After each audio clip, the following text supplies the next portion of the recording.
Imagine being able to tell that you are burning carbohydrates or fat only by closing your eyes. If you could just feel it, wouldn't that be awesome? In actuality, you can in certain respects. By training your body and knowing what to look for, you can determine whether you're burning carbohydrates or fat. We must examine substrate use generally and its nature, correct? The body's objective is to build ATP in order to generate energy, regardless of whether you're burning fat or carbohydrates. It's similar to psychology then. It's like you can sometimes figure out what someone is after and what their general patterns are if you know what their fundamental motivations are, right? The similar sort of process occurs with the body's energy generation. Therefore, we can notice it if we know what the body is searching for and attempting to do. What I mean by that, because it sounds a little weird, is that there are actually two primary factors that determine whether the body uses fats or carbohydrates, would establish if we're employing carbohydrates or fat. The first will be the real demand, or the need for energy. For example, I might be running and suddenly need more energy, or I might be sprinting and suddenly need energy quickly, which will condition the body or signal the body to consume carbohydrates. We currently need quick energy, so the other side of the coin is oxygen availability. The amount of oxygen available is almost like a ratio. If it's higher, your body knows you're in a state where you can burn fat with an aerobic metabolism. If, on the other hand, the amount of oxygen available decreases proportionately to the amount of carbohydrates available, you'll start using carbs because, after all, why would you use something that is scarce? Here are two pieces of sorts. Insulin is now the only outlier type of wildcard. Because insulin is a hormone that may have an impact on all of this, that also plays a part. However, that serves as a sufficient preface to everything else. Let's discuss what to look for when determining if your body is using fats or carbohydrates. Kindly provide feedback regarding the algorithm in the comments section below. It is really beneficial to us. It's astounding to me how much of a focus YouTube has on engagement these days. It's more about who is discussing a video than it is about the actual video. Please leave a brief comment. Even if the algorithm just states, "Here for the algorithm," you might be surprised at how much it helps. Additionally, click the subscribe button if you're new. Every day, new videos are released. Let's now discuss how to recognize when you're leaving that state of fat burn. If you're out of breath more quickly, it's the first thing that practically anyone may notice, whether you're exercising or just strolling about town. There are numerous more reasons why you might become short of breath. All right? Therefore, don't take this too seriously. You may be out of breath if you're experiencing a lot of symptoms, but if you're feeling okay otherwise, and you're thinking, well, I'm out of breath, that's usually a sign that your aerobic metabolism isn't working well enough, isn't it? Let's think of it as an exercise. It should be rather clear that you switched from fat oxidation to carb oxidation if you were running slowly and were able to retain your breath until you suddenly approached a hill and were unable to do so. Rather simple, but a study that was published in Frontiers of Psychology was particularly intriguing, since it clarified the location of the crossover point. And this aids us in determining whether you are overweight or whether this crossover point appears somewhat different. I'll tell you what that means now. Participants in this study ran on a treadmill at both maximum and submaximal levels. They discovered that at about 76% of their V2 max, persons had a crossover point where they began burning carbohydrates for fuel while pushing themselves to the limit on a treadmill. In other words, roughly 76% of their entire intensity is maximal. Now, if they were working in submaximal, they weren't pushing themselves to the fullest extent. Instead, they were reaching 85 to 90%, but it was more like 50 to 58% of their maximum or submaximal effort. This indicates that, depending on how hard you're pushing yourself, you can convert fats into carbohydrates at a rate of around 55% to 75%. Therefore, an excellent example of when you're using more carbohydrates is when you're going about town and suddenly start breathing heavily after climbing a flight of stairs. For instance, many people who may have followed a ketogenic diet for a long time may have this feeling if they eat carbohydrates. And that's just because they've been eating so low carb for so long that their bodies need, and they're a little carbohydrate intolerant. As a result, when they do consume carbohydrates, they nearly run. Those who follow a low-carb diet may become afraid of carbohydrates as a result, which can lead to problems in a variety of ways. Genuinely do. You should still be aware you're most likely using carbohydrates, still breathing heavily, even if sometime you will still cross that vent, saying something like, hey, even if you're sick and you're just breathing heavily as a result, you're probably glycolytic, is a strong testimony. Most likely, therefore, even if it's clear, we now have doesn't require a lot.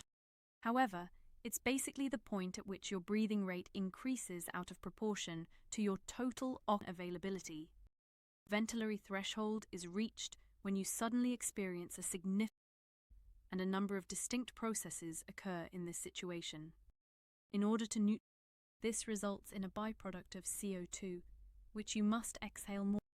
That, additionally, it's actually part of the science underpinning Lumen, which is interesting. Lumen, if you've ever seen it, is a breathing apparatus that can measure the amount of CO2 you exhale, giving you with a clue as to whether you are oxidizing carbohydrates or fat.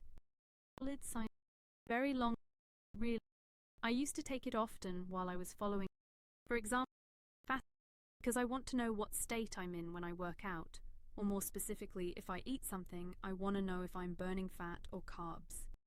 A metabolic coach can really give you insight, so I could breathe burning carbs right now. That would be a great time to go do more glycolytic activity, like sprinting or lifting. If I breathe into it, I'm using more fat, so maybe now isn't the time to push the high intensity. Perhaps now time to leverage more fat oxidation by taking a walk or jog. In any truly, energy, carbs, and energy levels are the next really. Therefore, we examine what occurs in the a study in behavioral reviews and neuroscience was conducted. This method was not. This was real.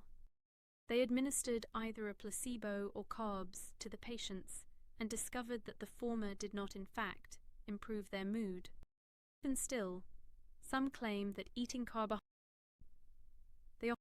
Overall, there was no loss related to a condition known as rebound hypoglycemia. Carbohydrates can sometimes give you an energy boost so quickly that it's barely perceptible. Doesn't even demand will drive the majority. You won't just eat carbohydrates and suddenly that is not. Although you may have a brief dopamine surge or hit, you won't be experiencing far more. In actuality, increasing glucose availability alone frequently only inhibits fat oxidation without significantly increasing energy levels. There are now certain exceptions, and you begin to consider there, after all, I must provide a consideration. An intriguing substance that rises after fasting or during periods of high carbohydrate intake is FGF. Put things off for another. Basically, if you were eating sugar or other high carbohydrate foods, the only way you could receive steady energy would be to eat them constantly. In any case, there will be. As long as energy availability is exactly where it should be, it doesn't matter if there is sugar, carbs, fat.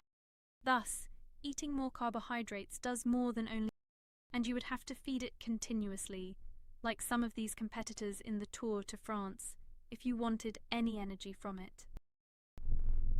Now, this is a fascinating one.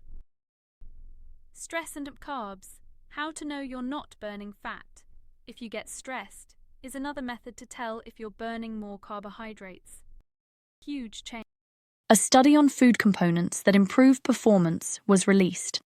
They were examining the initial exercise reaction when they discovered this. Therefore, there is a significant cortisol release at the initial stages of exercise, not in general, but only on a particular day. And they discover that, particularly in the first few minutes when the initial stress response is there, People are suddenly consuming carbs as fuel and depleting their glycogen stores. Any kind of acute stressor can be easily translated into this. As an example, I always say, hey, you're driving down the street and you pass a police car and you're wondering if you're going too fast and you feel your adrenaline pumping because you're like, am I going to get a ticket or not? In actuality, that is a rapid stress reaction. Since your cortisol level has increased, you are probably using your glycogen stores to cope with the stressor. Therefore, you can practically guarantee that you're consuming more carbohydrates while you're under stress. The truth is that you will most likely use up your glycogen for a brief period of time, even if your adrenaline and norepinephrine levels are higher. These are typically more fat oxidation-related substances. In other words, prolonged stress causes you to use more carbohydrates, use less fat, and increase the rate at which gluconeogenesis occurs from muscle tissue. It can also result from the storage of fat, such as when you convert the backbone of glycerol into carbs. However, gluconeogenesis is the process by which you essentially break down proteins, or glycerol, and convert them into sugar, which your body requires during stressful situations. If you're not burning fat, that's a wonderful method to know it. Now, let's reverse the order and discover how to determine when you're burning more fat than carbohydrates. There are certain ways you could look at it, but in many respects it's just the opposite of everything we discussed here. The availability of oxidative enzymes is increased by fat utilization. In other words, you're expanding the cellular machinery and enzymes that can use fat. That will result in your type 1 muscle fibers, the ones that are employed for more endurance work, having more mitochondria. Their capacity to generate energy is greater. There will be reduced overall muscular fatigue as a result of this. Therefore, it's a good sign that you're burning fat if you notice that your muscles feel a little bit stronger and have more endurance while you're just walking around, or if you're working out at a lower intensity, and you notice that your breathing rate isn't going through the roof and your muscle fatigue is under control. And if you look at runners, they frequently know somebody like Zach Bitter, who have, I believe, set the 100-mile record several times. He's really adept at recognizing when he's using fats as opposed to carbohydrates. If all you're doing is running smoothly while on cruise control. If you're experienced, it's quite clear that you're utilizing fats, but you kind of know it the moment you start using carbohydrates. I feel as though I could feel this way forever. What is the difference, for example, when you go for a walk and only walk on level ground? You have the impression that you could walk indefinitely, and it's likely that you could walk for a long time before you break down structurally or biomechanically. However, you know you couldn't continue doing that if you increased it to a jog or a fast pace. For example, when you're feeling like you could go on forever, you know you're burning fat. Another thing that occurs now is known as network stability. All right? The brain's regions can communicate more effectively when the body is in a state where it doesn't receive exogenous carbohydrates, has an abundance of free fatty acids, or even has a deficit in certain situations. This is known as network stability. By doing this, your brain becomes more efficient. In the fields of neurochemistry and neuroscience, there is an old proverb that goes something like this. A slow brain or a calm brain is actually a fast brain. Correct? Therefore, the brain can function more quickly when it is tranquil. Therefore, the brain is more stable, less unpredictable, and less energetic. Better processing, general fluid intelligence, executive function, even memory, and episodic memory are all made possible by the smooth transition between regions. All of these things become better. You may realize that there is nothing wrong with carbohydrates, but you often find that you lose part of that function if you have a high-carb lunch or supper of any kind. Some of that mental clarity is lost, and it's frequently discussed, much like the traditional practice of snacking on Skittles while studying. Nowadays, I doubt many individuals actually do it. If they want to improve their mental clarity, most people would rather simply avoid eating. The other thing you may observe is that gluconeogenesis from glycerol will begin to grow. How could that possibly be measured? Well, I don't care if you measure it. You would likely notice that you have a harder time reaching the ventilatory threshold when you suddenly start working out after increasing your activity levels. Before you start using your real carbohydrate stores, you can go a little. The fact that you may now effectively and somewhat more easily produce carbohydrates from gluconeogenesis accounts for a portion of it. Therefore, when you don't have any carbohydrates, your body increases the cellular machinery that takes the fatty acid backbone, which is essentially fat, and converts it into carbohydrates quite effectively by taking a portion of the fat called glycerol. In fact, you have a fairly constant supply of carbohydrates to help you get through the initial levels of intensity. After you reach a higher level of exertion, you naturally increase your desire for or intake. In summary, it feels smooth, and I'm suggesting that a lot of this is really simple. You will be burning carbohydrates if you consume. You're most likely burning fat if you. That's the overall idea. However, there are certainly many details. It does not imply that you are gaining or losing. I'm not even going there. I'm merely referring to pure sub. Additionally, consuming carbohydrates will probably cause your body to prioritize using, and that is related to the availability of insulin, but also to the availability. Remember that hormone-sensitive lipase, the scissors that release fat for burning, is turned off when insulin enters the body. Therefore, if eating carbohydrates causes your insulin to surge, you're activating amazing. Not to disparage carbs, but the main point is that fat burns. Therefore, you will most likely merely burn carbohydrates more if you eat them before a fat-burning workout. In reality, you won't be using. Having said that, you may be among those who push themselves a bit more with carbs, which cause burn more throughout their workout, or not feel the need to gorge afterward. The bottom lesson is that while there is some intricacy involved, being aware of when you are burning, each becomes a very powerful weapon. Keep it locked in here, my channel. As usual, I'll see you tomorrow.